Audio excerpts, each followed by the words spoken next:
Welcome. This is David Parra with AARP Arizona, and we are covering a second round of videos on AZ Votes 2022. Did you know? Arizona Votes 2022. Did you know? And we have once again Gina Roberts. Gina Roberts is with Clean Elections. She's the director of voter education. Gina, thank you so much for being willing to join our show and provide such great information on the voting process. Thank you so much. Hi, David. Of course. Thank you so much for having me. I appreciate being here, and I'm excited to talk about all things election and voting with your viewers. So it's great to be here. Perfect. Thank you. Thank you so very much. Okay, so this time we would like to do some, I would like to ask you again straightforward, simple, basic questions. And this time is going to be on what's new with voting. What's new with voting? So let's get started. Sounds good. So, statistics. Can you share with us some statistics about the registration of voter registrations and currently? Take it away, please. Of course. So, we thought it would be great to share with your viewers kind of where the state of Arizona is right now with voter registration. So, that's kind of what's new is what are our most recent voter registration numbers looking like. So, across the state of Arizona, we have almost 4.3 million registered voters. Wow. So, yeah, 4.3 million. That's pretty fantastic. Of course, we want to see those numbers rise. So, if you are not registered to vote yet, you still have time to do so before the upcoming primary.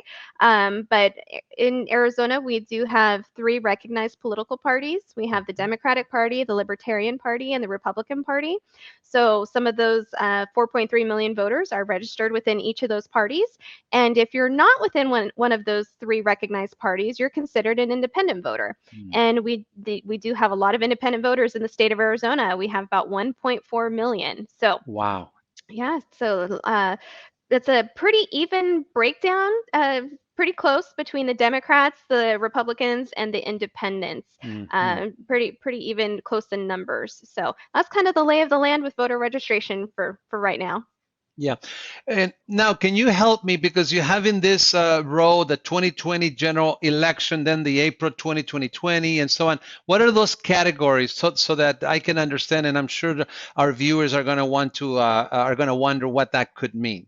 Sure. So this just shows the difference of where we are today in our most recent voter registration reporting, which is of April 2022, compared to what the voter registration numbers were in the 2020 general election. Okay. So it just Okay. shows the difference. So we can see that there's actually been a decrease since the 2020 general election for those three recognized parties, and there's been an increase in independent voters. So Hmm. again, it just shows a little bit of a difference. But all of voter registration, it has increased slightly, about 0.2%, in terms of the total registered voters across the state.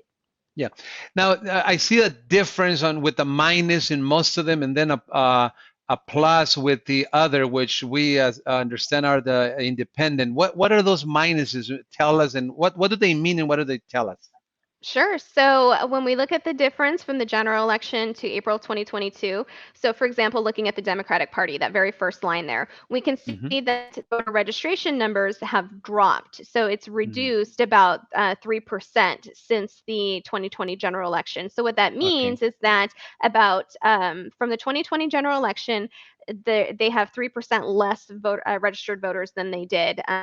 2022. So those are what those differences mean. You can see for the Libertarian Party, there was a negative 9%, Republican at negative 1 point, and our independents, which we categorize as OTH, which stands for other, they had an increase there on the positive side of 6.43%. So again, it's just showing the difference in how the numbers have changed from the 2020 general election. And this is kind of typical, David. We see innovation in voter registration numbers and changes that voters may make.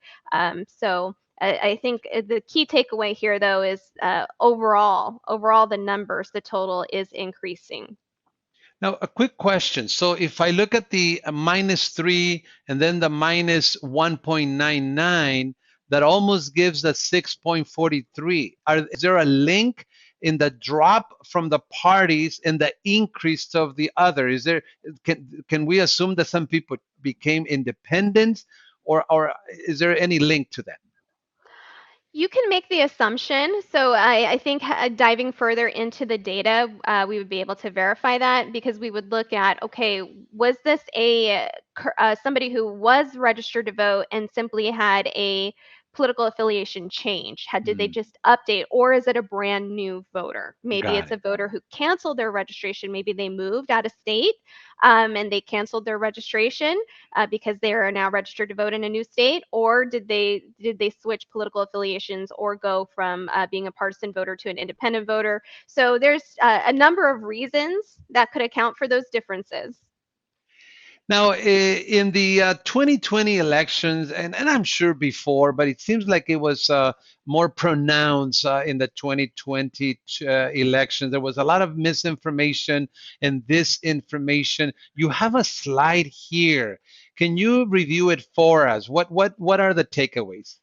Sure, David. So again, we're talking about kind of what's new with voting, and what we've seen from the 2020 election cycle, and it is still occurring, is unfortunately there is misinformation, disinformation out there. And this slide is just to remind viewers about what those terms mean. So misinformation, it is information that is false, but it is out there whether or not there is the intent to mislead. So maybe somebody is just incorrect about the Mm, information that they believe to be true about the election. Now, disinformation, that is where we have the deliberate intent to mm, mislead voters, to put out false information deliberately. And so, we still unfortunately see some of that information occurring. That's why it's so important, David, that voters have trusted sources to go to for their official election information. And you'll see one of the terms I have here is media literacy. But as a voter, you have to decide, is the information that's being presented to you, do you trust it? Do you believe it is factual? Do you see that it is trustworthy? Is it coming from a credible source? And so, as voters, not only do we have to educate ourselves about the process and the logistics of voting, but we now have to use our media literacy skills, and we mm, have to decide, is the information that we're receiving or being presented with, is it trustworthy, is it mhm. accurate, is it official? And so the best advice that I can give to voters is go to the source, and the source is going to be your county recorder, your county elections office, clean elections, the Arizona Secretary of State's office. Those are your sources for official, accurate, nonpartisan voting information. Great, great. Now, within the Arizona clean elections, are you like monitoring this misinformation and disinformation to kind of clarify some things, or only if they make a request? We do stay on top of things at Clean Elections along with our county partners. So if Okay. we see something that we know is misinformation or disinformation, let's say on social media, we are working with our social media partners to flag that information as misinformation and potentially get those posts removed. If it's disinformation, we don't want false information out there for voters that could potentially impact their ability to vote. So we are working with our partners as best as we can. And then again, if we see more information coming out that is misinformation or disinformation, let's say regarding early voting, Hmm. we are producing information at Clean Elections to help educate voters about the real process of early voting, the facts and information that they need. So it is tough right now, I would say, for election officials to combat misinformation and disinformation. And so, again, that best advice is for voters. We would not want you to get incorrect information that could potentially jeopardize your ability to vote. So, the best thing you can do, go directly to your official sources. Can you name them again? I think you mentioned three, if I'm not mistaken. Yes, so it's going to be your county recorder's office, your county elections office, and the Secretary of State's office, and of course, clean elections. Those are the best places to go to in Arizona because these are the entities who are actually conducting the election. So that's where you should go to get your official election information. So how about the election security? Because again, 20 and elections in 2020. I mean, I think even to this day, there's still a lot of talk about that election. Can you share a little bit about the facts and myths about the election security? Of course, David. And so this is, directly related to what we were just talking about with misinformation and disinformation. It's okay to have concerns. We want you to be involved because at the end of the day, it's your vote, right? And so Mm-hmm. we want to make sure that you have confidence that your vote counts. And so this is where we encourage you to website or contact us directly so we can help give you that information and address your concerns. And so some of the myths that we're seeing out there that we want Mm-hmm. to provide the facts for. These are just a few examples here, David. So we can talk about Okay. ballot by mail. So in Arizona, there's this myth that ballots automatically go out to everybody, that ballots are Mm. just sent to every voter. That's not automatically sent out to anyone. They only go to registered voters who requested that ballot by mail. So it's very important. Okay. The other myth is ballots aren't verified.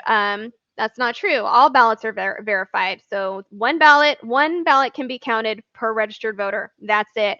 And their identity is confirmed through their signature. All ballots go through signature verification. We've heard concerns about what we've heard being called ballot dumps. And so Mm. this is we often hear, David, that voters are concerned, oh, early ballots aren't counted. That's not true. So on election night, 8 p.m., when we start to get our first round of results, right, we'll see this large dump of votes come in, if you will. And those are Right. all the early ballots that have been processed and Mm. verified. Okay. Yeah. So it Makes sense. actually, yeah, we're showing that those early ballots really are counted. And then another myth, too, is that drop boxes aren't secured. So drop boxes absolutely are secured. They're locations.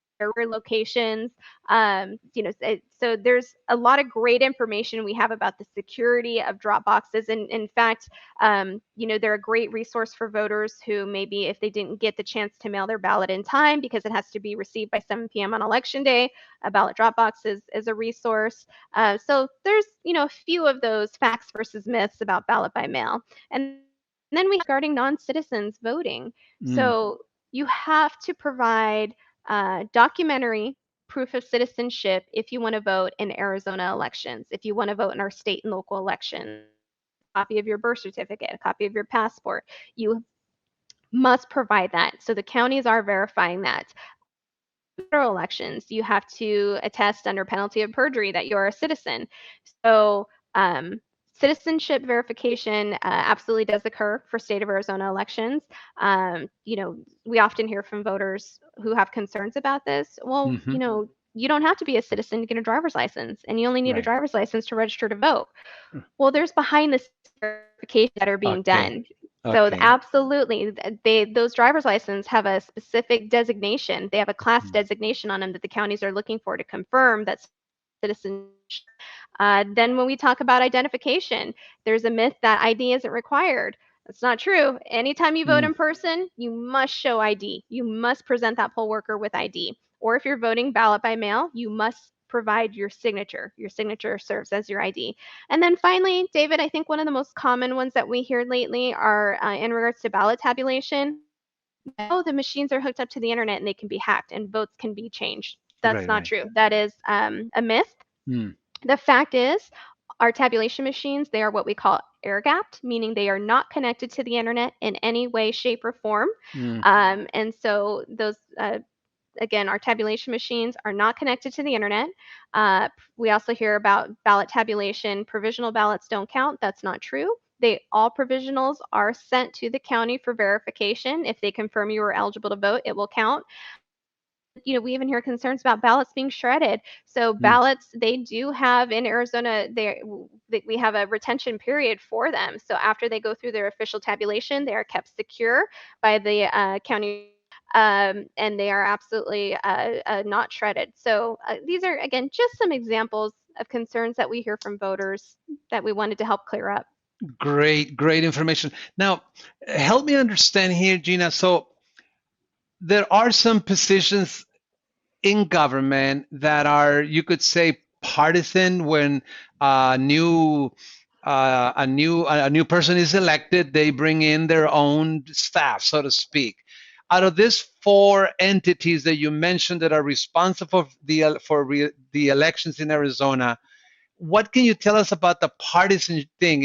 Are these entities that involve partisanship? What happens when a new party comes in? I mean, can you say a little something about that?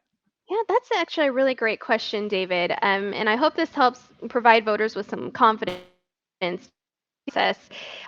So we do have some elected positions, which are partisan positions that are involved in elections. The Secretary of State.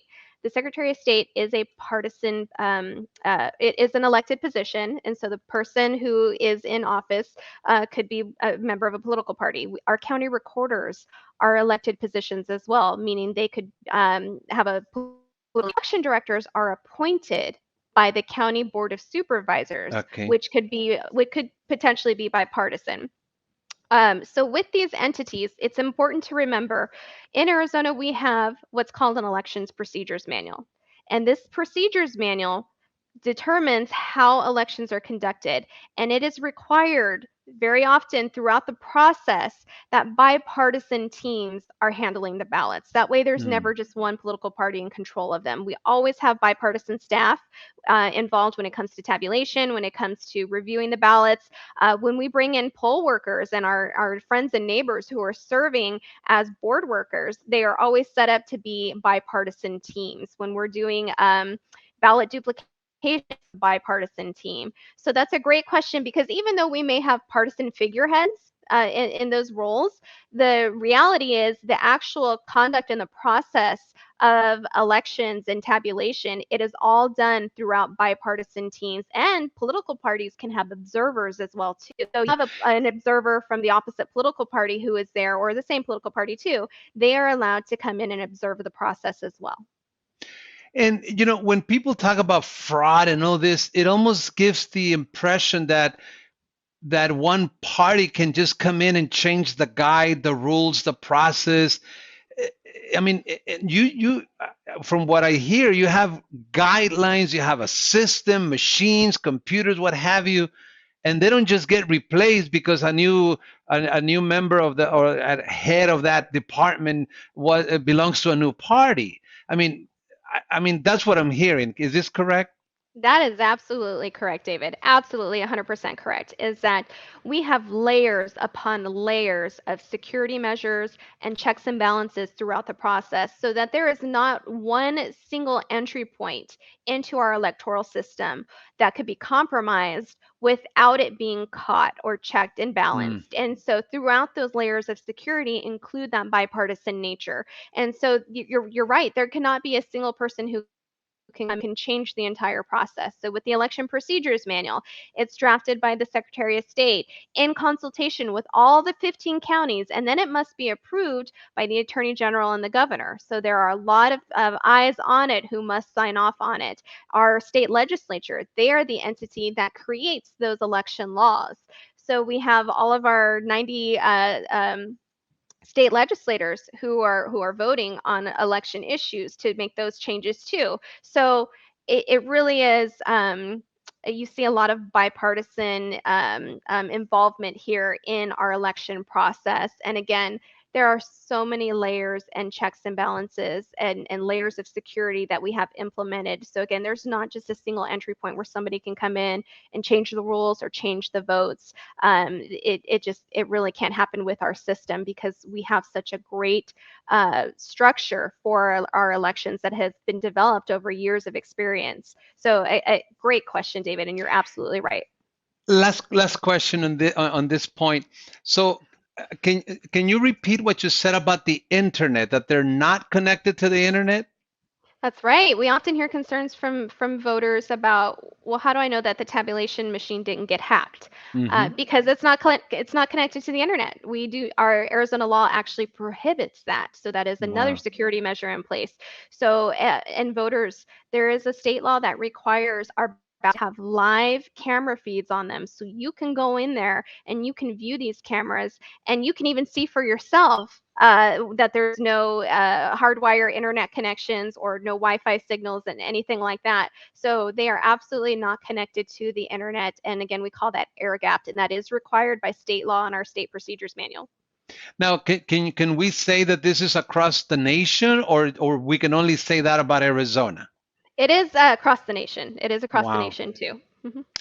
Sometimes people ask me, do you think that in the US there's voter fraud? I said, you know what? I just don't see how it can happen. That was always my answer. I just don't see how it can happen. And now with your explanation, it's just unbelievable. I mean, it is very, very almost impossible for there to be fraud because with all these check and balances and processes and equipment, it is just, thank you so much for sharing this information, Gina. It is great.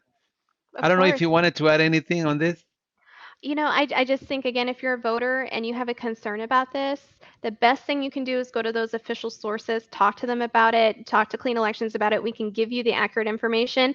And then ultimately, volunteer, serve as a poll worker. I say volunteer, but it is a paid position. That way you can see directly, work with your political party to be a political Hmm. observer. So, if you have those concerns, there's ways for you to get more involved so you can learn more about the process. And hopefully that will help increase your confidence about the security of your vote. You have done a lot of videos with us, but I believe this is probably one of the best. Thank you so much, Gina. You're welcome, David. Thank you. Now, another thing that was triggered by the 2020 census is redistricting.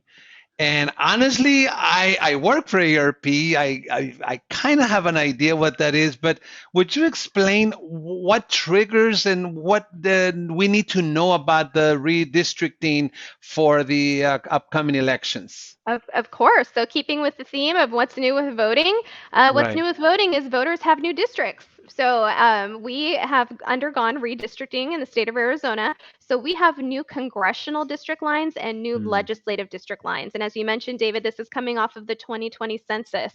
So, we went through a census in 2020, those numbers were released.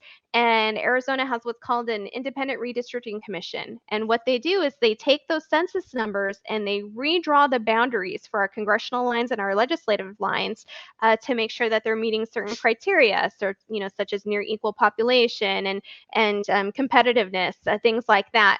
So here in the upcoming August primary, voters, you will have a new legislative district, a new congressional district. If you've recently received a new voter registration card in the mail, it'll tell you those district numbers, or you can go Mm. to azcleanelections.gov, and we have a district locator tool, so you can look up your new districts as well. So the reason why we mention this, David, why it's important, is because you'll see changes on your ballot. You'll see new district numbers on your ballot, and we just want voters to be aware of, hey, those district lines have changed, so that's going to impact who and what you can vote for on your ballot. If I don't know anything about redistricting, I will be let know by some by mail, correct? They'll inform me, regardless or only if my district has changed. Everyone's districts have changed, Oh, absolutely. For okay, every voter, okay. all the district lines have Wow. changed. So, yes, you will get information in the mail from your county recorder with your new voter registration card if your county has mailed those out yet. Hmm. I'm not sure, David, if all 15 counties have sent those out in the mail. But again, you can look at your voter ID card if you have a new one for your new district numbers, or quick and easy, go to azcleanelections.gov, click on our district locator tool, and enter your address, and we'll tell you what those new district numbers are as well. Here's another question about checking your mailbox. Why should I?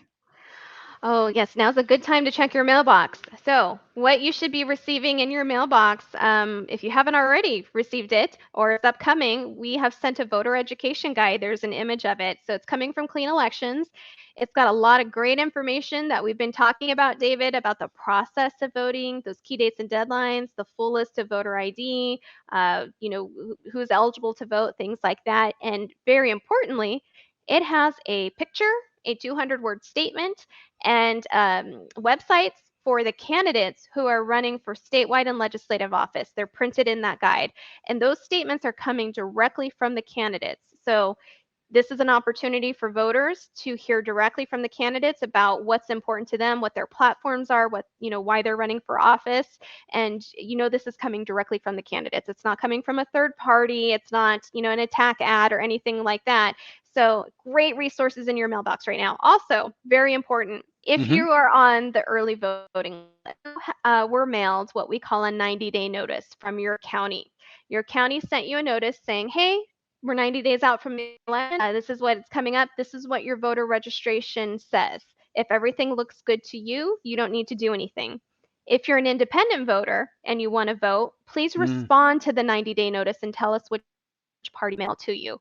So I've recently heard from a few counties where, maybe they're not getting a lot of responses to these 90-day notices.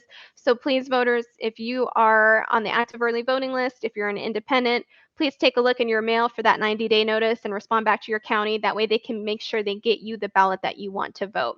And then also, as we just talked about, some counties have mailed out new voter registration cards. So those are some things that have already been sent to you or currently arriving in your mailbox. It's a great time to check. And then what's coming? So again, coming soon. Ballots go out on July 6th. So if you are voting by mail, your official ballot will be sent to you starting July 6th. So keep an eye on your mail. And then if you don't vote by mail, if you prefer to vote in person, you'll get a sample ballot mailed to you mm, beginning July 22nd. Now, okay. that sample ballot will also include your voting location. So Mm. if you have an assigned polling place, your sample ballot will tell you where to go. So it's all coming directly to you. Now, how do you know this is official election information, David? You look for that official election mail logo. That Okay. will tell you it is coming from an elections official and not a political party or a campaign. It's coming directly from the source. Now, this voter education guide is linked as we speak to the primary time wise. Does that mean that in the general election we'll get another one? You will get another one in the general election for all the candidates who are going to appear on the general election ballot. And one last comment. I usually complain about how there's not more information out there about all these things, and whereas I think there's a lot of ground for more information to be out there, I also want to recognize now that I am speaking with you that the powers that be, so to speak, make sure that we are up, I guess, informed of the processes that are before they come, before they arrive. They kind of notify you what's coming. So though I still believe that there's more information that is needed, on the other hand, I have to recognize just from hearing from you that the powers that be that are responsible for elections really do a good job in keeping us informed as to the process that are coming up, especially when we approach election times. Well, thank you. We appreciate that, David. So one more concept here, Gina, and I know we all work, we're all busy, and sometimes that gets on the way, or it is either a reality or an excuse, either or both. But bottom line, this is a democracy, and in a democracy, we all have to participate. What is it? A government of the people, by the people, and for the people. So we need to be more than a voter. What do you mean by that? Isn't voting enough? I mean, what else can I do? Can you share some thoughts on that? Of course. Well, if you are so inclined, there are other opportunities for you to get engaged in the electoral process besides voting. Obviously, voting is very important. We want everybody to vote. Again, if you want to be more a part of the process, there are ways that you can do that.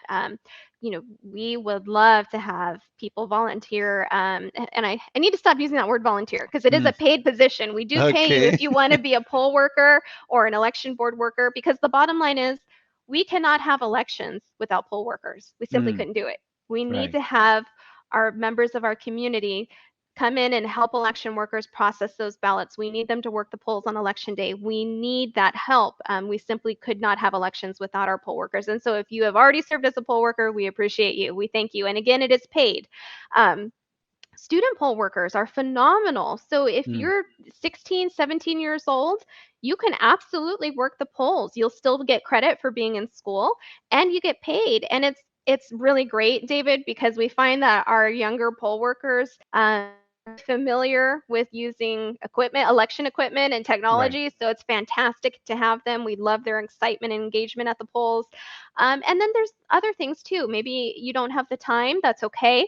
You can take a look at that live feed of the ballot tabulation room. You can attend a logic and accuracy testing, or again, you can volunteer with your political serve as a political observer. You can participate in the hand count because after every election, we do a hand count, a sample hand count to make sure that our machines were tabulating everything correctly. And again, there's other ways that you can involved aside just from voting. You can engage your family and friends, encourage them to vote, remind them of upcoming deadlines. Again, attending meetings and signing petitions for candidates, helping them qualify for the ballot, for candidates that you support or ballot measures. So there's a lot of ways to engaged and more active in our electoral and voting process. But of course, at the end of the day, we still want to make sure that you're voting too, because every vote is important. But there's just a few more if you have the time and you want to be more involved, you can. I mean, are people coming, stepping up, so to speak, or do you get the help that you need? Basically, is what I'm getting to. We do get the help that we need. We're always more people sign up to be a poll worker and a board worker. Mm, And David, if I could just go back to the 2020 election cycle, we had concerns of there's COVID, right? right. We were really worried as election officials about maybe some of our high risk poll workers and board workers and their ability to continue or wanting to serve and potentially exposing themselves at the polling places. And so a lot of measures were taken to make sure that our poll workers were kept safe. But I can tell you, signed up and really stepped up to serve their community was phenomenal. So we are very grateful to our community members who have served, who are willing to serve as poll workers, because again, we cannot do this without you. So it was really heartening to see the amount of people step up in 2020 Mm, right. amidst the pandemic. And again, we want to keep seeing our community members really help us conduct the elections. Again, it helps bring that sense of community. And as you mentioned, our democracy and being reflective of the people, we need our community members to sign up. So we're very happy with the response that we've received. Great. So here's one more, I guess, thought concept that I would like to ask you, Gina. Voter to-do list. Obviously, we have to be proactive, and I did say in another video that the powers that be do a great job in bringing us the information, the reminders, etc. But on the other hand, we also have to be more proactive. What can we do as voters with this list that you have here? Sure. So again, keeping with the theme of what's new with voting, we'll leave you with this, with the voter to-do list to help make sure Mm. that you have kind of a lot of people out there who don't you just love checklists? Mm-hmm. This is here for you. But the very first step, David, is voter registration. Let's make Okay. sure you're registered to vote or update your registration. And whenever you do that, keep your receipt because that's your proof. That's your proof. That way, there's no surprises when you go to vote. Know your important dates and deadlines. Know what those deadlines are for voter registration or when to check your mailbox for your ballot. Decide how you want to decide, is it more convenient for me this year to get a ballot mailed to me or do I prefer to go in person? Take a look at your schedule and decide how you want to vote. And once you make that decision, make sure you have everything you need. So if you prefer to go vote in person, make sure you have the proper ID. If you're going to be getting your ballot mailed to you, make sure you made that request. Learn what's on your ballot. Mhm. Again, look at that voter education guide, watch our debates, learn about the candidates and the issues so that you can make sure that you're voting your ballot informed. And then identify who your trusted sources are for Mm. election information. That way you can make sure you're not getting misinformation or disinformation. So again, we recommend our 15 counties, the Secretary of State's office, and of course, Clean Elections for your official sources of trusted, nonpartisan, accurate information. And again, keeping informed with the resources that we have for you, whether it's the Clean Elections website or our debates or our voter guide. We have a lot of tools available for you, the voter, so you can stay informed. And then, of course, vote, right? This is on your to-do list. Of If course. yes, we want people to vote. Get that I voted sticker, wear it proudly, and then don't stop there. Encourage your family and your friends to get out and vote too. So if you have children, bring them to the polls with you or let them sit down with you and fill out that ballot. Let them wear that I voted sticker. That way you're encouraging our next generation of voters to be active in voting. So this is what we have as a little to-do list for you. We're excited for you to check those boxes. But again, at the end of the day, if you need more help or more information, you can visit azcleanelections.gov. Great, great to-do list. Thank you so much, Gina. Of course. And I'm sure there's always something that we may have missed. So if people have questions, where can they go, Gina? You're right, David. This is just a lot of information. So if maybe you missed some of it or you have more questions, check out our website at azcleanelections.gov. We literally have everything that you need on that website, and it is all nonpartisan. It's not, we don't aim to influence, we just aim to educate. Or if you have specific questions, you feel free to email me at gina.roberts@azcleanelections.gov or follow Clean Elections on social media. That way you never miss one of those key dates or deadlines. So those are great ways to stay informed. Gina, this concludes our second series of videos. Thank you so very much. I am very, very happy that you can provide this information to our audience. Thank you so much. Thank you, David. And to your audience, thank you for taking the time to educate yourselves about the upcoming elections and vote informed. We appreciate you. Well, we'll stop here. Thank you and take care. Bye-bye.